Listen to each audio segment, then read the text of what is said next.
buat yang terbaik ni abang. Abang boleh guna semua stage sampai di bawah layan mereka untuk dapatkan sorakan yang terbaik. Boleh? Kau ada bersedia? Kalau bersedia kita mula 3, 2, 1.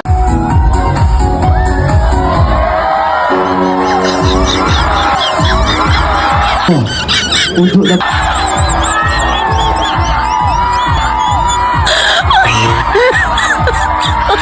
Oh my god.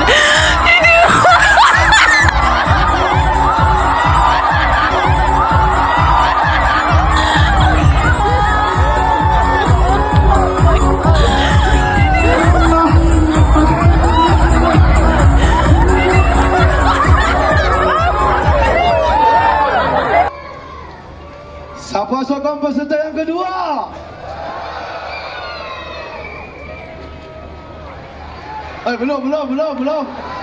Belum.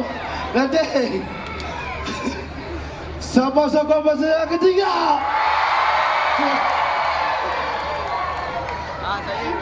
Jadi tempat pertama jatuh kepada peserta ketiga.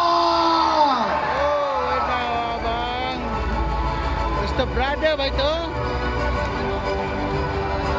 Jadi peserta yang untuk tempat pertama dapat jam tangan daripada kedai Oversize.